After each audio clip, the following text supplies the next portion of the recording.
presenting my research on federal safety regulations for motor carriers, also known as the trucking industry. This presentation is for my Introduction to Transportation Systems class. It is April 27th, 2026, and my professor is Professor Keith Bucklew.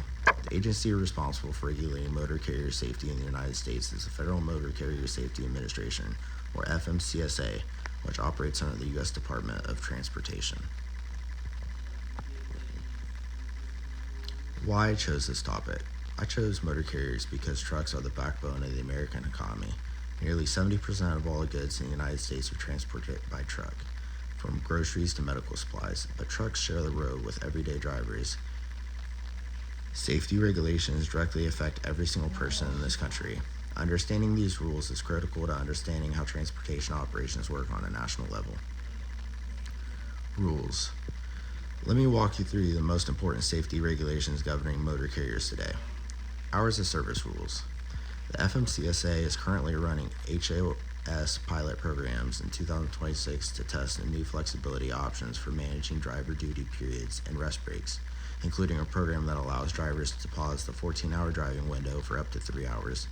These rules exist to prevent drowsy driving, one of the leading causes for trucking accidents.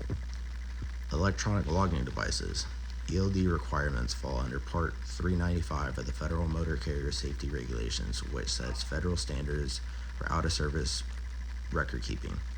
In February 2026, FMCSA removed 9 ELDs from a registered devices list after providers failed to meet minimum technical requirements, and drivers still using non-compliant devices are subject to out-of-service orders.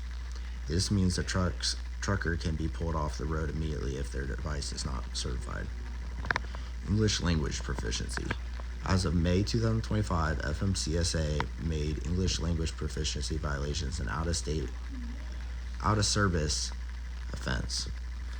Drivers must demonstrate real-time communication ability during roadside inspections. A CDL does not equal proof for English language proficiency alone. This rule ensures drivers can communicate clearly with inspectors and other drivers in emergency situations. Drugs and alcohol. Failure to run pre-employment or annual drug and alcohol queries accounted for over 7,000 violations in 2025, revealing ongoing challenges with record keeping. State licensing agencies also began using clearinghouse data to enforce license downgrade based on unresolved drug or alcohol violations.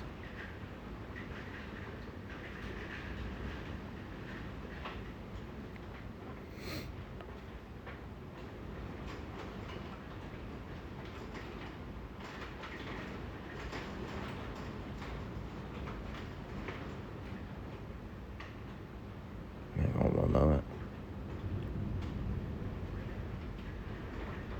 Through this research, I learned that motor carrier safety regulations are constantly evolving to keep pace with new technology and new risks on the road. The FMCSA uses tools like electronic logging devices, drug testing databases, and roadside inspections to enforce compliance. These rules don't just affect trucking companies, they protect every driver on the highway. The biggest takeaway for me is that safety in transportation is never just one rule, it's a whole system of regulations working together.